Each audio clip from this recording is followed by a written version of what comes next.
Today we're checking out the Thunders Custom from Roll Relics. Originally, I wasn't a fan of Relic guitars. They always seemed a little bit tacky to me. I grew up in a neighborhood skateboarding. There would always be the kids that would scratch up their skateboards so they can make people think they know how to skate when they don't actually know how to skate. And I always kind of thought the same applied for guitars. It's like trying to look like a badass or something, but over the years, it kind of grew on me, and as I got into, buying and selling different guitars and amps and stuff like that, you kind of worry about the resale value of these things. And if you bring it to a show or a practice and you bump into a cymbal stand or set it down weird and, scratch little things up here and there, the fact that it's Relic just totally alleviates that because the thing's supposed to be beat up. So if it comes time to resell the thing and it's got a little scratch on it, it doesn't matter because it's supposed to be beat up. Having said that, some folks are much better at relicking guitars than others, and I think Roll Relics are some of the best out there. You can go really overboard with the relicking if you want to, but I kind of prefer a more realistic look to it that's not like you drag the thing behind a truck or let your kid go at it with like a power sander or something. But yeah, I think they did a super tasteful job on this one that looks like just an old guitar that you played the shit out of. These guitars are built by Billy Rowe out of San Francisco. I was first turned on to them at the 2012 or 2013 NAMM show. I can't remember which one, but Roll Relics was sharing a booth with Friedman amplifiers, so I was super hyped to check out both the Friedman amps, and these were the guitars that I got to demo them with, and ever since then, I loved the feel and the look and kind of the sleeper Gibson shapes and stuff like that I was all about. The first thing I noticed, in addition to the Relic finish, was just they play incredibly well. The fretwork on them is super smooth, the nut is cut perfectly, and just has like a really, familiar feel to it. It feels like, an old guitar when you pick it up, which is kind of what the whole Relic thing's all about, I think. My only gripe, if I had to pick something, is I'm just a long-time Les Paul player, so I'm used to a really heavy guitar that has that thick bottom end and low mid kind of chunk to it. That's just the nature of a lighter guitar. This guitar comes in at like 7 pounds or something like that, which is awesome to play during a show, but sometimes I'm missing that kind of thuddy low end to it that you can get out of a thicker guitar. But that's not a knock on this guitar, it's just the nature of a smaller, lighter guitar. But it's got plenty of chunk and low end going on right now with this tone. I'm going through the BE100 Deluxe, by the way.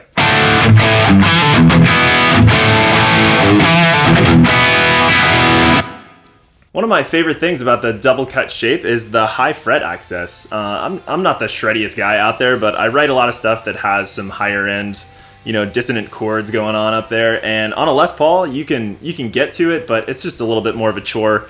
And this makes it much, much easier because your thumb's not hitting a big block of wood back there. So definitely dig that. So yeah, if you get the chance to check one out, I would highly recommend it. This isn't a sponsored video or anything. I'm just a big fan of Roll Relics, and I want to see more of them out there. So thanks again for watching, and we'll see you next time.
Thanks again for watching, and we'll see you next time.